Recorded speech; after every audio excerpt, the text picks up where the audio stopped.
The next item on the agenda is to approve the commission meeting minutes from April 6th. Okay. Do we have anything to discuss with the April 6th commission meeting minutes? Okay. Move for approval. Okay. I second that. We have a motion and a second to approve commission meeting minutes for April the 6th. Please call for the vote. Carlson? Yes. Cordova? Yes. Henry? Yes. Hutchin? Yes. Beard? Yes. We'll move on to sorry.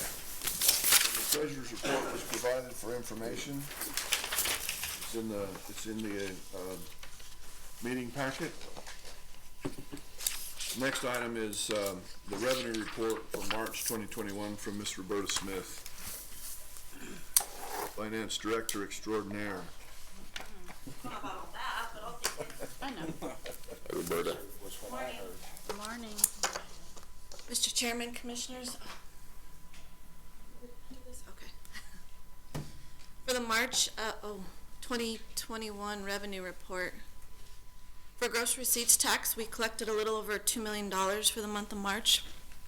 That's mainly that huge jump from the prior month to this month is mainly due because of those two GRT increments. We're now receiving the 1/8 and the 1/12 in the general fund. So we'll continue to receive that. If you take that out of the equation, it was about $890,000. That would still put us under our benchmarked GRT for the monthly GRT, which would still put us under overall for GRTs. So we are still going to come in quite a bit over budget, but it's mainly going to be due to those two GRTs transferring into general fund for this fiscal year. For oil and gas, we collected a little over $2.5 million. And like I stated last month, this was for December's business activity. So back then we were about $45 per barrel. Since then, as you know, it's gone up. I think the month after that was 48, 55, 62. So, and we've been sitting good at production at about 13 million barrels per month, give or take every month. So I do see that number going up every single month. So like I said last month, we're going to be finishing well into, $27 million for oil and gas equipment overall.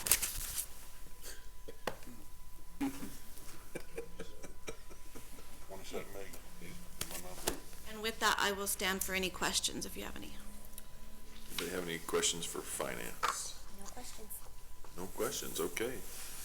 Having no questions, we'll entertain a motion that we approve the March 2021 revenue report. So moved. Motion second, please call for the vote. Carlson? Yes. Cordova? Yes. Henry? Yes. Hutchin? Yes. Beard? Yes. Thank you, Roberta. Next item is budget versus actuals, March revenue and expenditures. Mr. Chairman, Commissioners, for the month of March, as you can see, we're sitting about 87% collected on revenue and well under at 55% for expenses. However, we have had this year a huge number for transfers of $54 million, so that puts us even way under for expenses and for revenue. For general fund, we're at 94% collected. $7 million of that is transfers, but again, the majority of that reason why we're way over is oil and gas and property tax as of right now. General fund, of course, we should be at about 75% for expenses. Sorry, this is really, and we're actually at about 78%, and that's with $41 million in transfers out of general fund. So if you take that $41 million out of the equation again, you're sitting at about 60%. So general fund is well under the expense budget. And I am going to assume we're going to finish well under. We usually finish at about 5% under general fund budget expenses. We're going to probably be closer to 10, which is probably going to be closer to, $9 million. So we're going to have quite a bit of savings, I'm going to assume, in general fund at the end of the year. Great. And then I'm sorry, go ahead. Just in saying that, we fully expect the monies that we committed in road and public works that we know are going to be encumbered, we expect to execute all of that work. Correct, yes. So that's not necessarily where the savings are going to come, it's the rest of the departments that contributed to that savings. Right. Yeah. Just so roads are good, we're continuing steady on. And we've done a lot of work and we'll continue to finish that work up this fiscal year. There's a lot on the roster. Right, and for road funds, like Al said, we are only at about 60% for expenses. Jason has majority of that encumbered. He will roll over some of that funding, but for the most part, he will plan on spending the remaining of that $13 million. So I will stand for any questions. Does anybody have any questions on budget versus actual? The only question I have is, Vern's been back there playing the whole time this meeting until loads of money. He runs to the door like a looky loo. Just want to point that out. You know, it's not really a question, just an observation. He's well placed outside. Yeah. Okay, having no questions, I'll entertain a motion that we approve fiscal year 2020-2021, budget versus actual. Make that There we go. Second. Motion second, please call for the vote. Carlson? Yes. Cordova? Yes. Henry? Yes. Ketchum? Yes. Beard? Yes. And next on the agenda is the fiscal year 2020-2021 third quarter lodgers tax report. Mr. Chairman, Commissioners, wasn't a whole lot going on in the lodger's tax for this quarter. We had an increase of cash balance from $250,000 to $266,000. For the revenue collected for the quarter, we collected a little over $17,000, $40,000 for the full fiscal year so far. However, we did not have any expenses this quarter. So overall, so far, we've expensed $24,000. We do have about $17,000 encumbered for some signs that Jason is purchasing, so you'll see that on the next quarter. Those are the county signs that finalized design, they're out for build, and we should be getting them anytime now, so. Great. That's really good. And with that, I'll stand for any questions on that. Any questions for third quarter lodgers tax report? No? Having no questions, we will entertain a motion to approve fiscal year 2020-2021 third quarter lodgers tax report. Made motion by Fred. A second. And a second. Please call for the vote. Carlson? Yes. Cordova? Yes. Henry? Yes. Ketchum? Yes. Beard? Yes. Thank you. Thank you, Mr. Burley. Thank you. Forgive my Next item is unprofessionalism. approve, Commissioner Beard. disapprove one indigent barrel. Miss Veronica Flores. Good morning, Commissioners. Hey, Veronica. Today I am needing approval for one indigent burial for Denton Wood Funeral Home. Okay. Any questions? No. We approve. Okay, have a motion Second. and a second. There we go. All right. Please call for the vote. Carlson? Yes. Cordova? Yes. Henry? Yes. Ketchum? Yes. Beard? Yes. What would you do if we said no? Do it anyway. Sad call to somebody. Thank you. Okay, sounds good. Thank you. We now have request for reclassification, reallocation of a detention officer position to ASU Sergeant for pretrial release program, Warden Massengill. Good afternoon, well, good morning. So, I added some additional, documentation with this. What we have at the ASU is we manage all the probation and parole that are out of that. So we have, clearly their office here, and then we have one up in our Artesia. Speaking with the office of the courts to try to streamline some of their policies and their, I guess, their guidelines. We want to designate someone that would be specifically over those individuals that are getting out of jail prior to going to trial, and then clearly we already manage the individuals after trial. So this would designate one individual on the front end, and then we'd have the same individual on the back end from the trial date. The program's the same. We'll have some change with some of the criteria for those individuals meeting it. I specifically have one judge that feels we're a little bit out of whack on the front end. So what he does to offset these individuals that have already had chances and failed to meet those chances, on the front end, he gives them a bond amount, which is okay in the aspect of making them accountable now since they failed before. But if they don't have the funds, then you don't have the ability to do that. So this would allow those individuals on the front end of their trial to be able to be monitored. He has about 60 individuals in the jail right now, and probably about 30-ish that he would provide bonds, or excuse me, provide the ability to go to ASU, but he won't do that because he wants to go provide them with the bond portion of it. So that within itself, if you average $90 to $100 a day per inmate, the cost impact, what's my return on my investment, at 30 inmates per $100 a day, 2 weeks, we've made that money back. And it'll give him the opportunity to have them on that program. Right now, he has no one on the program. He has 12 of them that we have what we call SCRAM, which is our alcohol monitoring. So it gives him another option to be able to manage his caseload and see where he's at. Helps us out on the aspect that we would have more people monitoring from the outside instead of being housed inside the jail. Okay, perfect. Any questions for the warden? May I ask, what's the, is there any benefit to, like, the inmate? Is this, like, some kind of, like, rehabilitative service, or What it is, it's more report monitoring. I'm actually, next year's vision is actually try to create some of the stuff within inside the jail and have parenting classes, some of these other things that may be self-help to try to keep these individuals, similar to what we were talking about, people don't know how to write checks and stuff like that. A lot of these guys just make very bad decisions. But what it does for us is it allows that person out of the jail. So they're out of the jail, trying to adapt, trying to do what they need, but they're still being monitored, still coming in providing UAs, still coming in being able to, if they violate, then clearly they come back into the jail.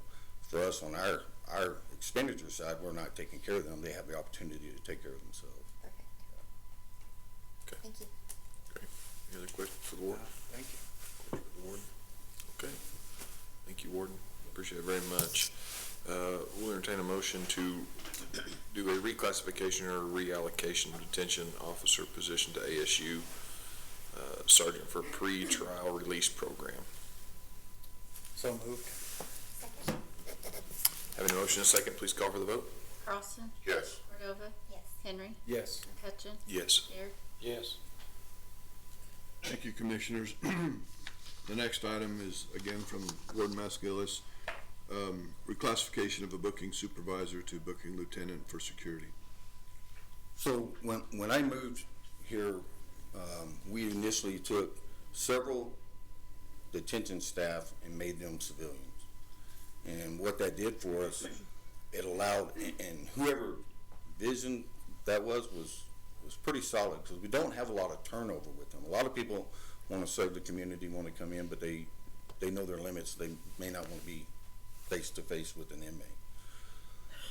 What that did for us, gained there, but it hurt the actual aspect of losing those officers, because an officer can work one post, work a different post, and be spread around. These are specialized where they're at, and they can only be utilized in that area. Part of that movement was allowing one of those individuals to be a supervisor over those 9. What I want to do is take that individual, put them back into the security portion of it, and then that gains me, or at the jail side of things, another supervisor with the understanding of how to release individuals once their time's done with the jail, or if they're going to prison, or whatever the case may be. So just puts a supervisory level there with those 9, helping those 9 work the release program. They also do the courts. With Zoom, I actually like it as far as the security aspect. You don't have to shackle them up, worry about girlfriend trying to kiss them in the courts, somebody trying to put stuff in their clothes. I mean, it's a gamut of stuff that we worry. We also have to deal with the courts. So just in our community right here, we have 9 judges that we deal with. Now you throw in someone that's got dual citizenship, one here and then they've got charges in Chavez County or somewhere else. So we bring those individuals together and then be able to do manage it within the jail. She's over all the court documentations associated with that. So that'll still be, continue to be her duties, if this is, voted in. Any questions for this reclassification? Yeah. No. Okay, having no questions, we'll entertain a motion that we approve the reclassification of the booking supervisor to booking lieutenant by Warden Massengill. So moved. Second. Motion and second, please call for the vote. Carlson, Yes. Cordova, Yes. Henry, Yes. McCutcheon, Yes. Beard. Yes. Appreciate you very much. Thank you. It's really gonna help. We appreciate you, Thank Warden. you. Thank you.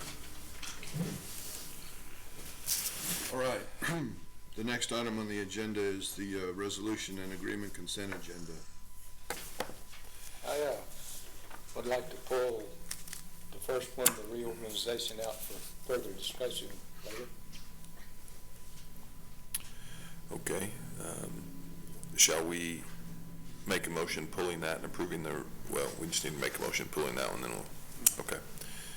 So I entertain a motion that we, pull item R-21-44 for discussion. I'll make a motion or entertain a What motion. do you want me to? We want to pass a resolution, right, and just pull that one? Just remove it? Yeah. And just, pass everything, okay. Yeah. So I'll entertain a motion that we approve the resolution and agreement consent agenda as presented, pulling R-21-44. There we go. Who made the motion? I'm sorry. I'll make a motion. That would make sense. Okay, Ernie can first or second, Yeah, it does. or whichever way you want to put it. please call for the vote. Carlson, Yes. Cordova, Yes. Henry, Yes. McCutcheon, Yes. Beard. Yes.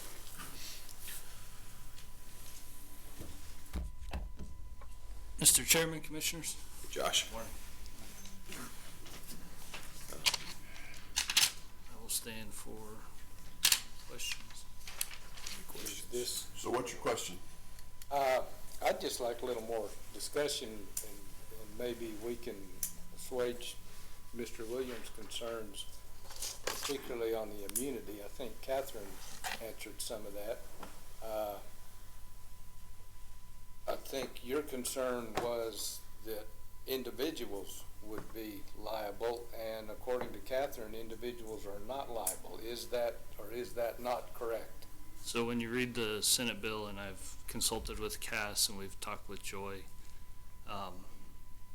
essentially it falls back on the entity. So that's where it becomes my responsibility to provide that oversight, assure that all of our people are accurately trained to hold the positions that they hold and make the decisions that they're gonna make out there on behalf of the county, so that we don't set ourselves up for that litigation. Essentially, we have everything built in place to assure that we can document and,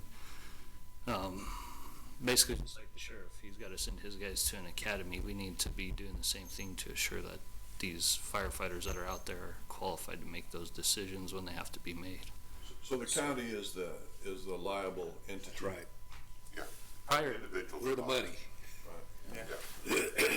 prior to this with EMS, for instance, a lot of people carried their own liability insurance because you could be sued with malpractice. Now, essentially with this, and the sheriff can correct me if I'm wrong, but we kind of avoid that now. It's all passed off to you guys, and then it's your responsibility to determine what you're gonna do with the people that cause the most litigation at the end of the day. Meaning we decide if we're going to cover that, or? If we have volunteer fire department, the county's responsible for it. In essence, they are actors of the county. Yeah. And I think what Josh's trying to do is make sure, if that's the case, if the county's gonna be responsible for anything that happens, he wants to make sure everybody's trained so that doesn't fall back on the county to have that happen. I think that's smart. And I know he's been trying to do that, but it gives him a little more For about of an ability to do that. So, go ahead. Well, It's you. essentially, we're just establishing divisions here, which will give more oversight and which will give more standardization across everything, be it training, be it equipment, be it reporting, be it any of those things, which this doesn't have directly anything to do with a qualified immunity. However, it does help mitigate that bill being passed. Reduces the risk of And- liability. Hopefully, if we ever did have to go to court and we had better control in place, we could mitigate some of the damages. That's exactly right. So the districts stand as they're currently constituted. Right, yeah. That doesn't change. The organizational component puts some additional direct people to help those districts with those aspects that we were talking about, training, reporting, equipment standardization, all of those kinds of things that if we're gonna be under a county umbrella from a liability standpoint in fire services, we should make that umbrella as robust and strong as we can. I think it's a great idea. Well, coming from medical side of things, it's standardization of care. You know, it's ensuring that we call it in nursing continuing education units or whatever to meet the standards that are set in place. I think that it's a great idea. I think it will benefit you and your employees with safety at, the core of that. So. Yes, ma'am. Well, and with the divisions, as you were saying, is it ISO? I always mess that word up. Yeah. So our ISO is gonna go up because now if Cottonwood shows up and Atoka shows up and fill in the blank, right? They all three count as showing up instead of Atoka, Cottonwood. Now it's this division showed up, which I would assume would help us liability wise later when we could say, hey, look, because they can play with those numbers. I'm sure Egoff won't do that when he sues folks, but you look at it and say, hey, Atoka only had 2 people show up, it was in Atoka, what's the problem? Well, now it's the division showed up, and so it will look better. I'm understanding that, right? Right. Yeah. Okay. So like if you look at that report and you've got 2, but you had 10 from Cottonwood and 6 from Sun Country, they don't even look at those 2 reports. They're focused on this one. Even though we're linking them in the system, they're not. We need to show all that and be descriptive in our report writing. We need to get to where because when we go to court and we got to sit there and read off that report, if it says we showed up, house was burning, put some water on it, went back to the station, that's not going to look good versus if we detail it. So The biggest benefit, though, with improved ISO ratings is the benefit to the insurance. Those who are paying the insurance are county citizens. Their costs will go down with those improved ISO ratings, and this is a process that will help accomplish that. and because we have automatic aid with both cities and the villages, the better we are, the better it gives them the opportunity to be with our MOUs and the way we provide service to each other. Artesia's a 2 now. I believe Carlsbad is a 3 or a 4. So if we could show the support to them on that initial call, that could enhance them to be 1s and 2s, which 1s are pretty uncommon. Albuquerque Fire, Las Cruces Fire are 1. So, I mean, if we could pull that off with the city, then that turns around and benefits us. So, and on an ISO score, whenever you get that score, so for instance, because Alvy's here, Joel is a 4. So their point range is 60 to 69 points. So 70 would trip them into the next bracket. Well, if we're sitting at 61 points, is all it takes is one minor reporting mistake, and now we're a class 5. And on, and then you just continue to tumble. We saw it in Doña Ana County a couple of years ago where the state basically came in and said, you've got to do something different. So now, they have a lot of paid people and they still have their volunteers. And it's just because of the demand of the service. So I feel like we can keep it with our volunteers. We've just got to work with them, come up with some things. This Senate bill passing to allow us to put in for grant money from the State Fire Fund grants to get money to pay stipends is a great thing. That gives me the ability to get that money in here and say, okay, you go and do this 240 hours training that's required to be a new firefighter, which is a lot, and there's a benefit for you coming out of it. We basically just have less opportunity for somebody to prove gross negligence on our part because we have all of our ducks in a row. Yes, and that's what we're trying to avoid. And is this only applying to volunteer firefighters? This is the whole county as a whole, so it's our office, which is fire service admin, and the 11 departments that we provide oversight for. So it excludes the 2 municipalities. But all the fire VFD districts and the fire services organization that the county has positions for. And the village of Loving and Hope are separate entities right now as well. Very good. Okay, any more questions or discussion? Okay. I Having move none- we approve it. Okay, we've got a motion to approve resolution R21-44. Second? Motion second, please call for the vote. Austin? Yes. Rivera? Henry? Yes. Hutchin? Yes. Beard? Yes. Thank you, Josh. Thank you, Commissioners. All right, the next item on the agenda is department updates. Miss Jennifer, I invited her, special, she has a lot to tell you. I don't know about a lot, but good morning. Morning. Just wanted to update on the clinics that we've been doing. We started them March 1st, and to date, we have 1,929 vaccinations that have been done out of the community clinic that includes the community partners. Altogether with the Department of Health, we have 2,967. Department of Health is now wanting to, again, limit our hours to the clinic. They would like us to move from what we've been doing. We started out at 8:30, first appointment, opening the doors at 9 o'clock or 9:30, and we were staying there till 4:30 or 5 o'clock, sometimes later, depending on what appointments were there. They would like to start hours now from 10 o'clock until 1 o'clock, which doesn't give us a whole lot of time to do much of anything. And their reasoning for that is that they want to not pay overtime, that they don't have the authorization to pay overtime, which is not completely true. In my Homeland Security meetings with I've spoken to Cabinet Secretary, and they have all indicated that the grants are out there, just like we are applying for grants, the city's applying for grants to cover the community partners and their overtime. DOH is also eligible for that, so that's a discussion that we can chase. What are your busiest times? In the afternoon. So moving the 3-hour block from 10 to 1 to 4 to 7 would be way better. Can you do that? That is an option that I would like to discuss with them, yes, definitely. But I don't know if that will play into overtime, regardless because of their hours or whether they'll be able to alternate hours. How many DOH staff do we typically have at an event? 5, maybe 7. How many other staff?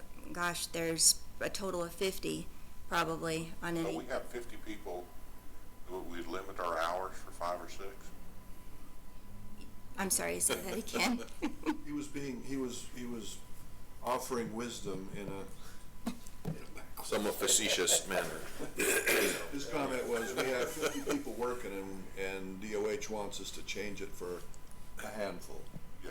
How many? You. Because they are coming from Roswell. So, but in talking to Susan Molina, that is the Department of Health here over in this office and in Artesia office, her staff, which is 3 or 4 of them, they are willing to come in at a later time, like you were saying, and and work later because we're trying to serve the community, and and alternating hours to either a lunch hour or after work hours is more convenient for people that actually want to get vaccinated. How many vaccinations are you giving in that time with 50 people, average event? Yesterday we did about 200 and I think it was 217 total. And when we first started on March 1st, our total was 503 for that day that we did. How many? I'm really bad at math and giving shots, but I'm like, that's 4 per person if everybody gives. So why do we need 50 people to give 200 shots? And I say 50, it may be less than that. We have quite a few from the city come, the EMS personnel come, the people that, open the buildings, that's including everybody. Let me ask you a question. I'm sorry. I guess the question is, You could check it. if they dropped out everyone from the health department, okay? Alcohol You would still have enough people to continue giving shots. The only reason that DOH, that we need DOH there is to load the vaccinations for us. That's what I was gonna That's ask. the whole Do we problem. is it just because they're bringing them? So they have to load them, like if we have a volunteer nurse, like I can't go draw it up. They have trained a couple of the CMC nurses to do that. And yesterday we didn't have anybody from CMC, no nurses there. We did have 2 admin staff there to help with clerical, but none of the nurses were there yesterday. Is there any way we can replace them?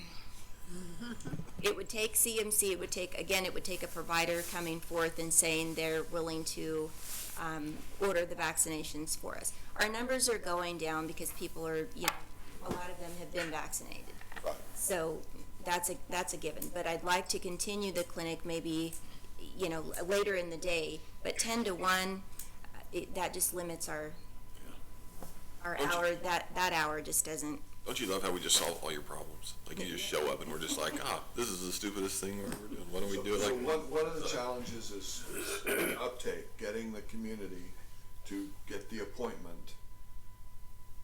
The hour restrictions won't help them in the appointment process, but what we've seen is a drop-off in the number of people. When you hit the button to populate my event, it takes people out of the database and says, okay, sends them a note or a text, hey, you can get an appointment. But that number is dropping, right? We're not having as much uptake. There were a couple of clinics where Jennifer and several of the other staff were calling people from lists that we had. Hey, do you need a vaccine? We've got this, we have you on our list. And we were able to, we've done several hundred, literally, by phone call to come and get a vaccination.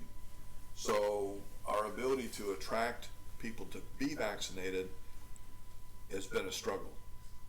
We've had the ability to deliver more vaccinations than we've had people to give them to. We've been prepared to give as much as 500 to 600 doses and only delivered 300 doses. What are you guys doing with the additional doses? Is the Department of Health taking them back? Yes. Now with Moderna, they are able to do that. And that is all they are doing now is Moderna. They decided no more Pfizer due to the transportation of the vaccinations. So in theory, they can keep it refrigerated for up to 30 days once it's thawed. And I'm not asking this stupidly, I really don't know. So they're there to put that into the shot, to give the shot. So that's what Department of Health, that's the only reason to be there, pretty much. And yes, to provide the vaccination They're itself. bringing the vaccine. Oh, okay, so if one person, again, you can probably answer, someone can, how long does that take? Is this like a crazy process, or could one person be knocking out a ton and just handing it? I'm just trying to figure, how do we get it to where we can keep these hours for those that want to, or change them, whatever, if we need to change it to 9. One person can do it, but where it becomes time consuming is you have to log the lot numbers, you have to go out the cards, those types of things. It is a drug, Right. A vaccine is still a drug being administered. And it's a vaccine, so it goes through the state database as Okay. well. So that's where I foresee the time, is the logging. Yeah, but could we provide a support person to do the logging and stuff to maybe cut down the time? I would think so. I mean, I think as long as the nurse is drawing it up and Right. there's a person logging, but that would fall under the Department of Health, I think.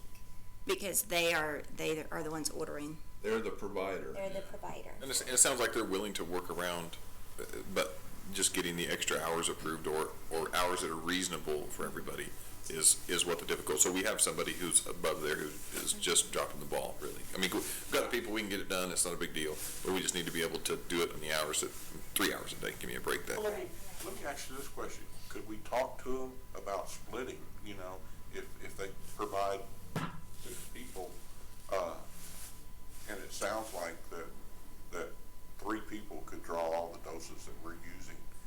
Could we split it where we have 3 people here in the morning and 3 people here in the afternoon? That may be an option. I think, It's almost like you've had a business. Their willing, Smaller than the average bear here. their willingness to be flexible has been limited thus far. So we have some folks who are up the chain of command a little bit further that we can impress upon them how important it is that we have this capability. yes, And- I did bring it up in the meeting with Homeland Security, and like I said, Cabinet Secretary was supportive of the community having this, and mentioned that she would speak to DOH, and she did text me and ask if that had been resolved, and I told her not at the time, and so I was going to have further discussion and see, where. Or if they'll allow other nurses to come in and administer, we can round up, Right. nurses to do that. Right. And our EMS staff from Carlsbad Fire has been amazing at helping. They are administering the vaccine, and, all the rest of it is there. So it's just the vaccination itself. One hiccup, and then if we could have that restriction removed, then we would have staff there. There might be some slow times, but that would allow more flexibility to get people in the door to be vaccinated. I just hate to limit, on something as important as this, to limit time. I absolutely agree with the commissioner. You're preaching to the choir. But, people can go, other entities are, administering vaccines. You can get on and register at Walmart, Walgreens, wherever. So it's opened up, but we can still reach people. And that was unfortunately the answer to the question as to why they wanted to do this. We're providing, for the community. And one of the answers that I received from the Roswell office was that they also can reach out to Walgreens or Walmart, or they can go to Artesia. For Texas. Yes. And there have been people that are still continuing to get notifications when they register. We had 3 show up yesterday that had been sent an appointment to go to Clovis. So it makes no sense, yes. And when people show up like that, are we able to accommodate Yes. them and give them? Yes. Okay. We fix that. So what percentage of Eddy County has been vaccinated at this point? I mean, how much longer is this? Because there's a whole bunch of us that might not ever get vaccinated, Right. and there's a whole bunch that can't wait. So I get that. So we'll never have 100%. So we're between 25 and 30. Is that a good number for where we're at? I mean, No. where's the rest of these counties at? Are we still one of the lowest? The state average is above 50. So we're one of the lowest, and they're cutting. She vetoed a bunch of money. I'm sure she's going to spend that for vaccinations. Is that right? Is that why she kept it back? That's what's being said. That would be great, because someone might call her and say, hey, all the money you vetoed to spend it yourself, we could use it, right? I mean, I'm just trying to, if we're still the lowest, it would be beneficial for them to maybe bump our hours up to try to help the folks that want it get it It's through. really interesting how motivated DOH is to make this happen, right? Yeah. Maybe we could use some of the money we make from marijuana to pay their overtime, so we Yeah, Don't you start. yeah, but it's a lost for the first 2 years, so we'd have to wait 3 years before that happens. So oh, yeah, that's right. it's too bad. Okay. Well, thank you, Jennifer. And you guys had asked at the meeting a couple weeks ago, I guess, about the mobile, homebound and how we were going to vaccinate them. I have spoken to the EMS chief with Carlsbad Fire. They are willing to do that, and they've been reaching out to their higher-ups, and they're all in agreement and more than willing to help out the community to do that. Also, the regional office, which is out of Roswell, has indicated that they will be putting a team together to do that for Travis County and for Eddy County. And there's been some miscommunication that Carlsbad didn't have anybody that was willing to do that. That is not true. Carlsbad Fire has indicated numerous times that they are willing to go out and do that for them. So, Again, the challenge is having the list of individuals that desire to be vaccinated and their location and how and when to get access to them. And that will be populated through like the state, like when you register, like that's what they'll have to Yes. make that. But part of the request. challenge is a lot of those folks who might be homebound also have the challenge of, you know, what internet service do they have? Do they know how to access the system? know how to do it. Can someone help them? So we've helped a lot of folks get through that process. Aren't the senior centers opening back up? They're open now, I mean, as of last week. I think that would be a good possible start if we could do something for. And we've them been working at with the them.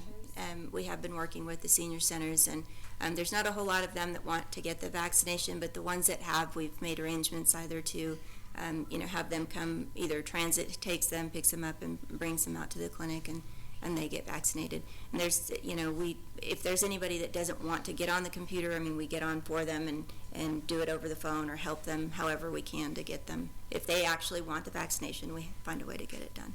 So if you haven't had an opportunity to go to one of the events and just kind of watch what goes on, you should. When we first started and things were really, really busy, it was a well-organized machine. There were 8 stations with multiple individuals at each station, then a backbench where the loading was occurring and some of the documentation was occurring.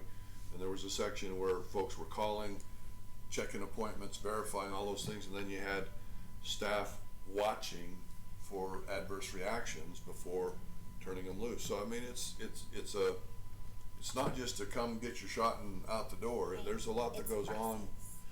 Well, and I forgot there's the check-in process as well before you get to the station. So it is a lot of folks, and the city and the county have combined with our local DOH people and some folks from CMC.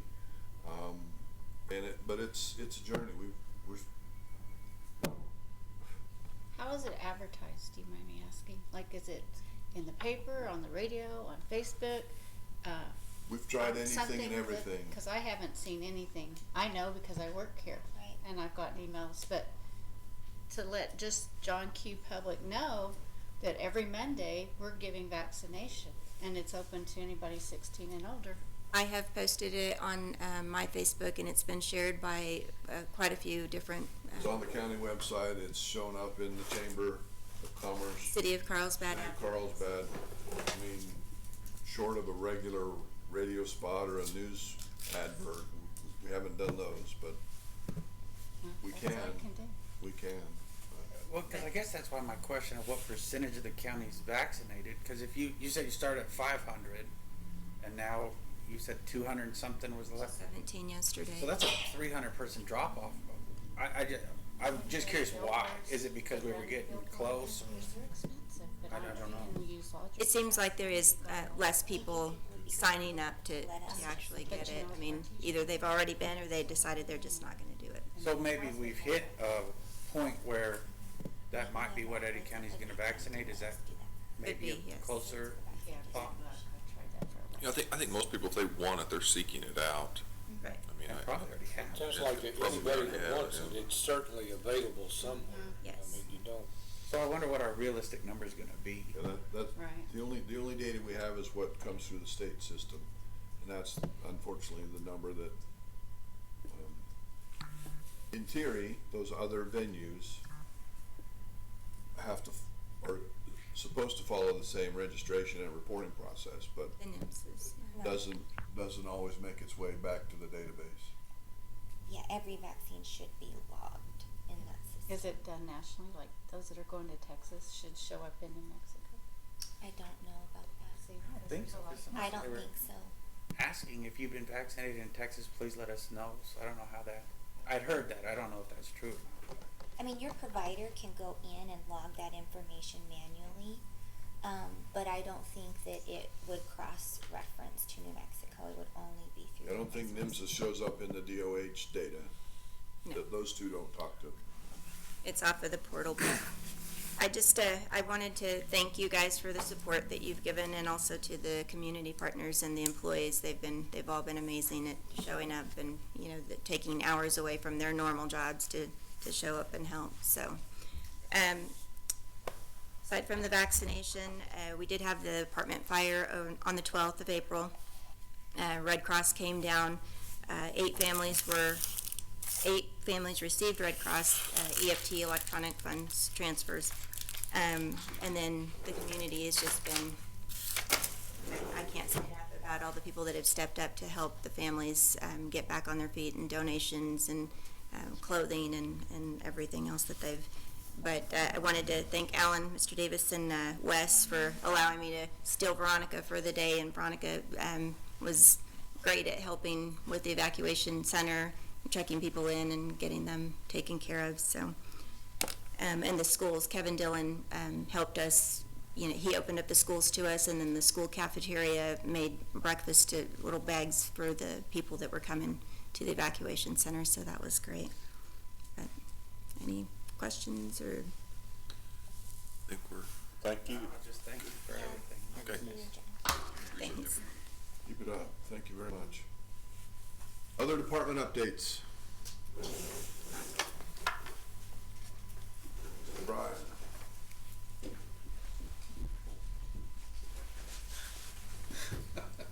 Not Mr. Brian. Oh, that's all right. We're a team. Well, Help you- each you other need- off. If you're playing Red Rover, that might be a good team pick, but Anyway, Mr. Chairman, Commissioners, I just want to provide just a brief update about Mr. Burns's roof here.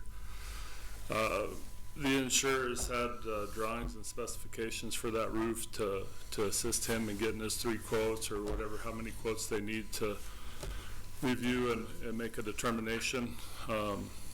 I've been doing most of that legwork for him out in the field, as NMC is still working from home somewhere up north.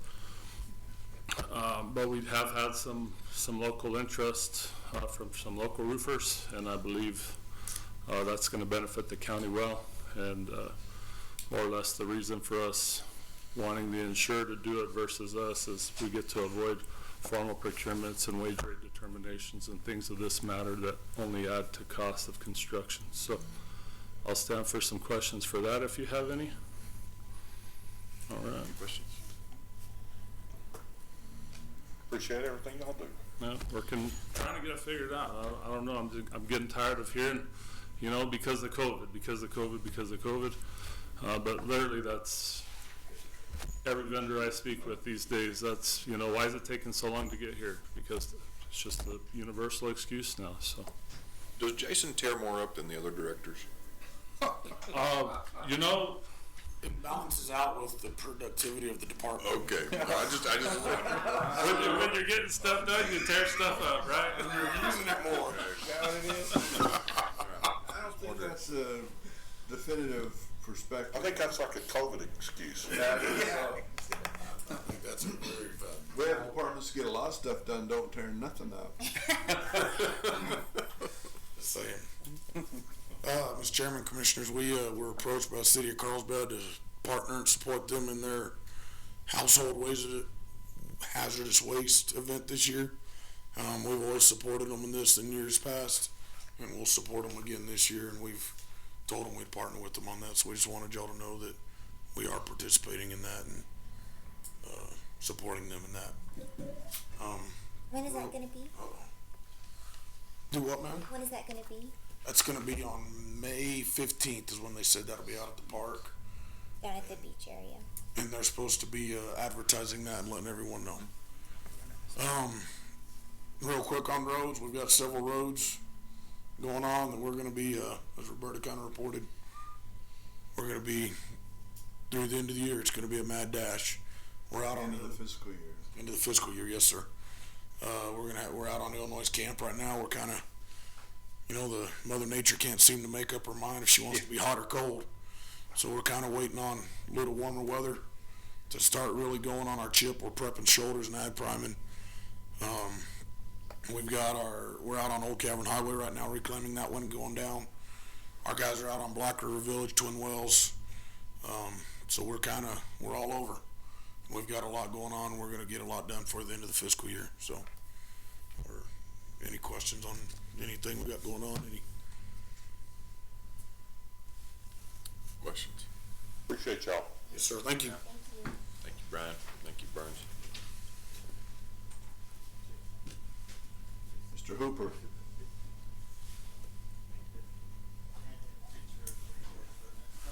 Mike West. Mr. Chairman and Commissioners, I just thought I'd let you know that I had a very positive conversation with Senator Diamond last week, and she's going to help get some meetings set up in Hidalgo, Luna, Doñana, and Grant County to give the presentation of the Arrowhead study. So she was really excited about it, and we talked for about 30 minutes, and so I think that'll be really good. She mentioned going to like the groups like Bat Brigade, which is like Silver Spikes over in Luna County, and she said that Hidalgo County didn't have a group like that, but she had people to get a group of people together to give that presentation to. So, Taking your ace travel partner with you, or you? Yes, he is. Doesn't want to, but If we can get a bunch of people and we can lock the doors, I'll love to talk. I think that's a good outcome. That's great. We appreciate Senator Diamond. That's awesome. yes, sir. That'll be good. And then if you hear any complaints on the southeast loop, we had a bunch last week. That road, the old refinery portion of that road is open to local traffic, but through traffic, it's closed down until they get that new intersecting piece put in there.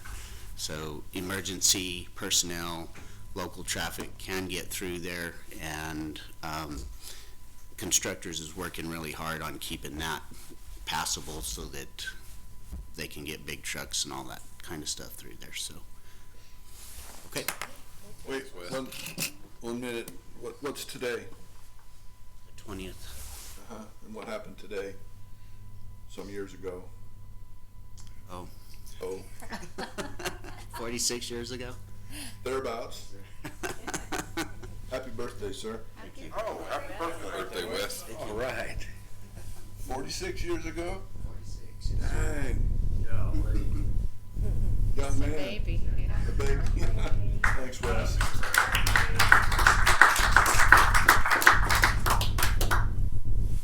Any other updates from the departments? Could you tag team that one out pretty quick? That worked out all right. Oh, there's a couple more.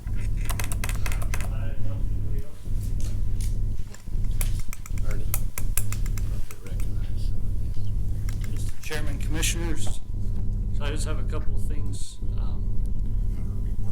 First off, baseball started for the local kids here.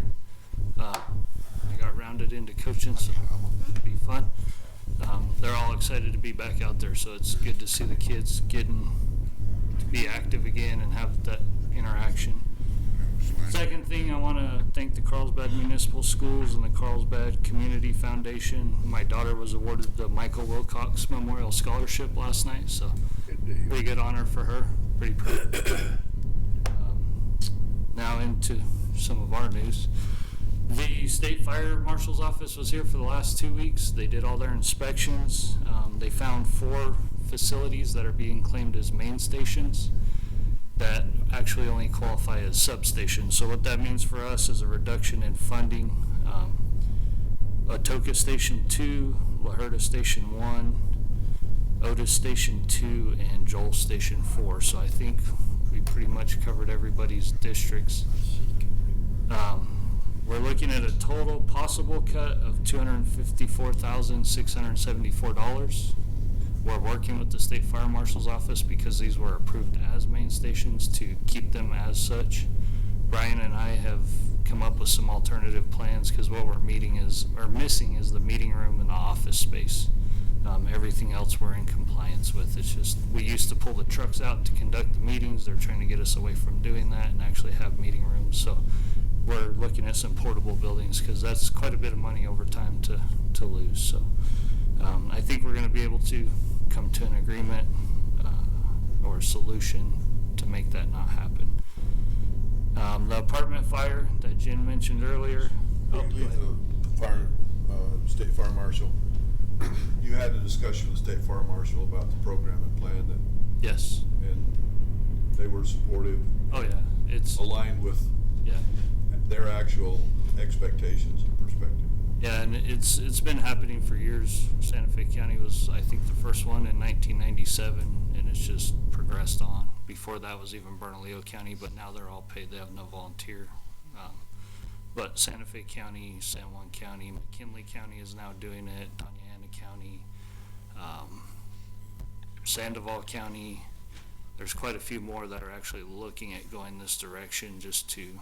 So this is a consistent step forward in the process and progress of Yes, sir. providing fire services in the county. And you're seeing a lot better transition in the training side of things, so. Excellent. Thanks. So the apartment fire, we had Happy Valley, Otis, La Herda, Joel, our staff, and then we also had our Eddy County investigation team, the task force out there. So it was a great job by everybody. After the fire was put out, we had some concern about building stabilization, so we called in La Herda and Otis with their rescue trucks and the equipment we have. We were able to shore up the structure and make it safe for everybody to work in and out. So just as always, want to thank CFD and AFD for everything they do to help us out. We do our best to try to help them. And then I want to thank Brian Stevens for moving Ray from facilities over. He's going to start working with us to help manage our 27 buildings that we have out there for the volunteer fire departments and the training grounds, to start identifying some things so we can do some preventative maintenance so we're not having to replace buildings at a rapid pace.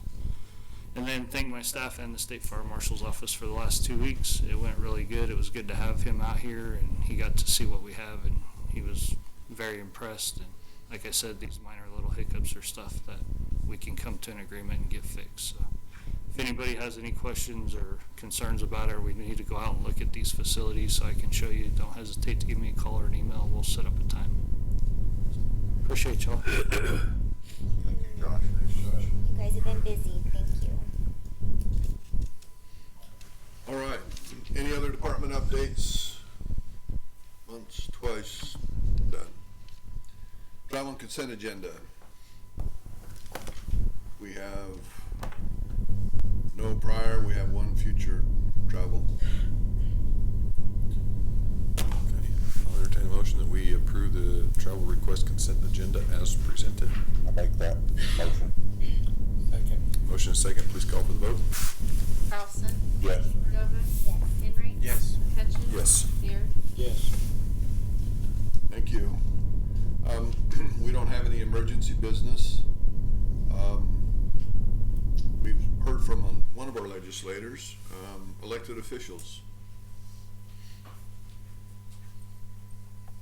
Good morning, everyone. I'll be brief. First off, and already had the individual leave that I wanted to reiterate about the House Bill 4. There was an article that made the rounds and got a lot of attention from, I believe it was one of the volunteer fire departments up in the mountains. Was that? It was Mayhill. That's right. I was wondering. Yeah. It was unfortunately misinformation a lot. Now I agree with the sentiment behind it, the emotion behind it. I definitely do. But unfortunately, and it's very difficult for folks to decipher what's real, because that bill changed and it metamorphosized so many different times. But the bottom line is, and I'm probably gonna write a piece on it and distribute it through New Mexico counties, because of the widespread panic with the individuals, especially law enforcement and firefighters, that they're going to be sued every time they turn around, which may be the case, but it's not going to be the individual with the liability. And that's the crucial point that these folks need to understand. But I can tell you right now that some of the smaller departments throughout the state are probably not the smaller departments, but the smaller communities throughout the state, which we have a couple here that have law enforcement agencies. if they've got any sense at all, they're gonna fold. They're gonna say, nope, we're not doing law enforcement anymore. And that puts the burden on us, the larger sheriff's offices, and in some of the other more rural communities, it's gonna put the burden on state police. And, and state police is already, they're very, very low man. Their manning is not low, but they have a lot of vacancies. They're working hard to get those filled, but they're just not folks to do it. So then you look at the other side of it is the financial burden, and the financial burden will then fall upon us, taxpayers, and the county, and municipalities, and then eventually the state. So again, I hope our friend makes a lot of money off this. At least somebody's going to benefit from it. So that's the biggest problem. But I think and Steve Copeland and I talked about it, and he thought it would have a good impact coming from me to write it, like I said, write a piece on that, because we don't want our volunteer firefighters, we don't want folks that are thinking about law enforcement or that are in law enforcement to step away thinking that they're going to lose their house and their pension or whatever else they might have. So and that's a frightening aspect. I even had to clarify, because when Grace Phillips did the analysis on it, she said, no, the individuals are all good. And I said, well, wait a minute, what about elected officials also? Because, you know, if something goes wrong in the clerk's office, is Darlene going to get personally sued? Am I, as a sheriff, going to get and they said, no, it extends to elected officials as well as employees and volunteers. So at least we got that out of it, but it's still going to fall on us. So that's the issue right there with House Bill 4. Well, it's chaptered now. I'm sure it's some statute number, but the so-called New Mexico Bill of Rights. Second thing is, and that's a good segue into our manning, is we are down, now that JB has retired, we're down 3. But we continue to get applications, which is very good. As a matter of fact, we're looking at so good right now that we're probably going to curtail uncertified apps for a little while and just try and focus on some certified folks maybe, because we have a few in the pipe that we're looking at. But the other thing is we have the potential for, I think, 4 retirements coming up. So at some time or another, we'll have to ramp back up on our recruiting of uncertifieds. But we're doing good right now. We're doing real well, especially compared to other agencies throughout the state, and that is a testament to how well y'all support us and some of the leadership I have out there with all my staff underneath me, because folks are pretty happy over there with us. And we keep them well equipped, and we keep them in good serviceable vehicles, and we give them excellent training. That's another aspect of that we're looking at to help y'all mitigate House Bill 4 is we're ramping up training in some other areas. We're watching what's happening across the nation with a firearm being pulled out instead of a taser in an unfortunate situation. We're looking at where an individual was restrained with a knee on his neck for 9 minutes. We're looking at those things and going, okay, how can we avoid a situation like that? Number one, to preserve human life, but number two, to mitigate the liability, the financial liability that comes on county taxpayers. So we're working hard on that, and which again segues into my next and final point that I want to make is all the support that we've been given coming out of this commission and in our budget, and the things that we've purchased with the money that y'all have allocated to us is our vehicles. We have computers in all of our vehicles now. which is pretty much industry standard. We've just been a little bit behind the power curve, but they're able to scan driver's licenses and write tickets that way.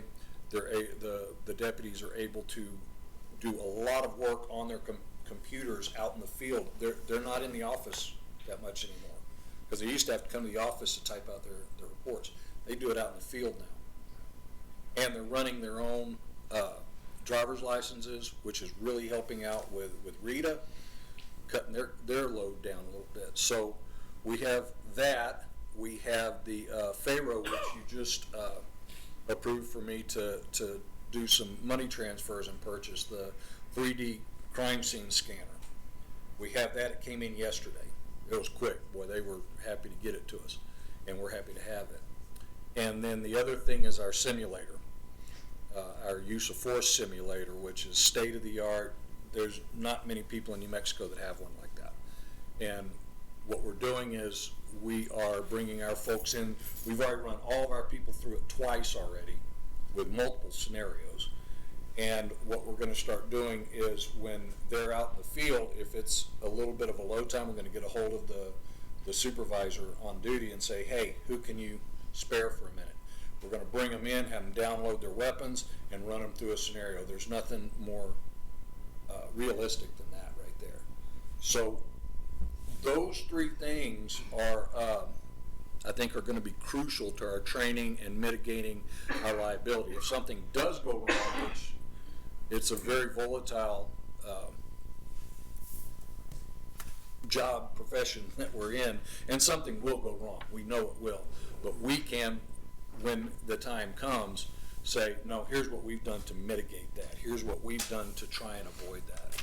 And I think that's going to really play out when we do finally, eventually get sued for these things. But what I would like to do is set up here in the very near future a demonstration for y'all at the sheriff's office of those three things. We want you to see what's going on inside of our vehicles, where we're running triple I's and running driver's licenses and license plates and doing reports. I want you to see that. I want you to see a demonstration of the Pharaoh, how it scans and how it works. And then finally, the really exciting part is I want to run you through our simulator and give you a chance to do some shoot, no shoot, tase and no tase situations. So I'm going to put together probably a few dates to choose from. The county manager suggested Fridays being a good day for maybe for everybody in general. And I've got one head nodding. Is that a good day for probably of the week for everybody? Okay, I'll put together a couple of different dates and times, and then I'll get it out to you through the county manager, and the majority will rule on that, whichever is best. You know, the most of you want to do it then, and we'll get that set up, and we'll let Cass shoot some people too. All right. But anyway, we're really happy with what's going on. We're moving along. We've taken advantage of the fact that through COVID we didn't do a lot of training. You know, people traveling and stuff like that. And we had a few extra dollars in our budget to go ahead and do a few extra things that we later on, when things tighten up, will wish that we had done. So it'll be a big benefit to us, and Roberta's been very, very, very supportive in getting that stuff done. So anyway, we got some positive things going on, quite a few in this county, and the sheriff's office, I think, is one of them. Does anybody have any questions for me? Thank you, Sheriff. Thank you, Sheriff. Sure. All right. Darlene, you'd be the only other elected official in here. Do you have anything you want to share? I'll pass. Thank you. All right. County manager comments. I'll be brief as well. I just have a couple. Although she's not in here, I wanted to let you know Melissa Washburn, the assistant assessor, or the assessor's assistant, Chief Deputy Assessor. Anyway, Miss Melissa was appointed to the Governor's Commission on Disability and hereby authorized to empower to execute, fulfill duties according to law and to uphold the office. So quite a recognition for Miss Melissa. And so I just wanted you to be aware that, again, the members of the county, staff, elected officials are representing the county in various and wonderful ways. You will have received a letter from Ms. Darlene, the clerk's office, regarding the NMC board election within our group, so just a reminder to follow through with that process. Last item is the budget for the upcoming fiscal year. We have the final recommendation. We met with Commissioners Beard and McCutcheon last Friday. We'll meet with Ms. Cordova today, and we'll see Commissioner Henry and Commissioner Carlson tomorrow afternoon and wrap that process up. I think you'll be pleased with where we're at. I think, I hope that Commissioner Beard, Commissioner McCutcheon thought it was a good effort and exercise to go through and look at all of those details. But I think overall the county has a good recommendation for the next fiscal year to continue with the services that we've developed and continue to provide to the community. So I hope that it meets your expectations as well. And with that, I'll stop there and turn it to Commissioner's comments, unless you have questions. Commissioner Cordova. I just wanted to recognize Josh Mack and Fire Services and also EMS Services. There's been a lot of fires taking place. There was a fire yesterday near my mom's home in town, and I just want to say thank you for all the work and time. It's risky work, but I really appreciate it. And I've been thinking all through the meeting today about House Bill 4 and the concerns that come with that and what may come down the road. But I also feel that there can be value in any legislation like this, good or bad, to evaluate, policy procedure, just as you said, Sheriff Cage, looking at, what we're doing and training. Obviously, I relate all of this back to the nursing process, and that's what a nurse does. You evaluate your treatment plan, you evaluate what's taking place, and you make changes. I think it sounds, as a county, we're recognizing this.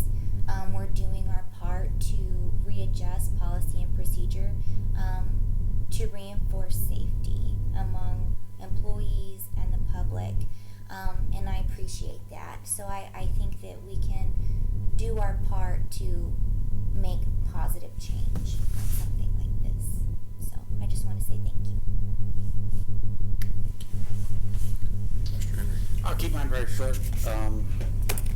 I am trying to be less snarky. I really, truly am. I know at one point I was today, so I apologize. I'm very frustrated. Y'all probably didn't know that. But I'm just disappointed to see that we're continuously last and everything, as Representative Brown pointed out today. And my question about the governor, I didn't mean for it to come across snarky, but she did veto a whole lot of money. COVID is something that's obviously hot on her mind because she continues to be one of the only governors to have the shutdowns that we continue to have, even though we are freeing up, and that's great. But hopefully she vetoed that money to make sure it's put back towards COVID, which if it's vaccines, that's great. Let's make sure that money's spent where it needs to be, if it's appropriate. I have no idea. Eddy County might be maxing out where we're going to be as to who's going to vaccinate. So I think all those, but I am trying to do better. I think the session's over. At some point, everybody will mellow out and we'll move on with life. I think Representative Brown pointed it out very well. I think there's a lot of legislation that went through this session that we are going to have consequences for some time. And I'm not sure how New Mexico recovers from a lot of these bills. I think it's worrisome to a great number of people. So hopefully all those bad bills, kind of like when they passed the lapel camera and they had to come back to it because it was such a poorly, even though on the floor they were being told by their own side it was a poorly written bill. I'm afraid marijuana is going to be there because both sides pointed it out so much, but because it was expected to pass, we passed it. Because as she said, they're Democrats, they don't take no for an answer, right? Those were her words. Well, sometimes it's not no, it's just not right now. And maybe we should have vetted that bill a little better and cleaned it up and made it a bill that both sides aren't ever going to agree on it, because I think Republicans overall didn't want it necessarily, but at least maybe we could have protected some that I think were left pretty vulnerable. The only other thing I'll say real quick, the Corona numbers, going back to Corona, really concern me because we're well into a year of this process, and our state still doesn't have a system that can accurately report to the citizens. And I don't know if y'all get these same calls, but for the last 2 Mondays, I get a call from a number of people. Oh my gosh, what was it yesterday? We had 19. Are we going to go back to red? Are we going to go back to red? And you got to, no, that's 3 days. And we don't even know if those 19 are actual new or old. You know, if according to my math, we still have 436 active cases in the county if you take what they report as, and then what we report as recovered.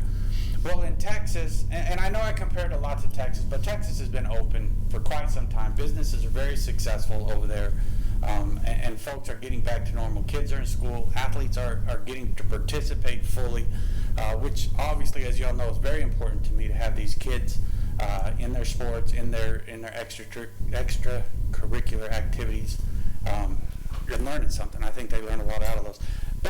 But for Texas, for Lubbock, we know that there's under 100 active cases in Lubbock County, right? Well, that's pretty impressive when there's 300,000, 250,000 people, and yet we can't get our numbers past the 400 because we can't get accurate. And so as a county, I know at some point, and maybe it's just so far gone that nobody's paying attention anymore, but this drastically affects how people think. You know, especially businesses. There's businesses that might not order the food that they would have today because in 2 days we could change colors and it might change their occupancy. So they might run out of food. They might have more food. That's how I would be looking at it. If I still had a restaurant, thank goodness I don't, I'd be really nervous right now. What color are we going to be? Because I got $5,000-$6,000 worth of food I would be getting dropped today. For the rest of the week. Well, what if those numbers change? So I just think that as citizens, as commissioners, as a county, maybe we can push on that and say, come on folks, we just need something a little more accurate and a little more up to date. If y'all are finding old cases, is there a way we can put that into the system but keep ours correct? I still don't have the answer on where does Lake Arthur, they got a new case yesterday, that's 108 in Lake Arthur. Who's getting that count? Is that us? Is that Chavez County? Nobody can tell us. And we're over a year in. Shows up in our zip code data. Yeah, and it would also show up in Chavez County zip code data. So that could be 200 cases, right? 100 here, 100 there. If you find the two and they're both being counted, that's a real problem. And you know, as of yesterday, we're missing 150 cases out of our zip code count. That's a real problem. So I'm not trying to beat on a dead horse, but this really worries me because so many people live by it, and I understand these aren't living numbers, but they don't. We didn't know they weren't completely living numbers until recently, and that's a shame and that's sad, and our government should do better. And I think that's, when I get frustrated, it's not because Democrats have the whole state. It's irrelevant to me. I don't care. We've got to start working together, and I don't think we see that very well in the state of New Mexico, hence why we see some of the rush we do to get some of these bills through, because it makes you feel good at the time. We've got to do better for the citizens. I think Eddy County, I'm very proud of this county, because I think overall that we've listened to the citizens. We've got great department heads that do what they ask you to do, right? I mean, when the city's moving in a direction, we try to get done what they're asking us to do. That's what we're supposed to do. So I'm not trying to get on a soap. I truly am apologize for my snarky remarks on a regular basis. I am working on that. I don't know. I'm trying really hard. So I'm a nice person. Sometimes it drives me nuts when you just look at it and you look at it from a business sense. Well, can you just split the two shifts and make it longer? Makes complete sense to us as business owners. To government, nothing makes sense. So disappointing, but for those that want them, I just want them to be there.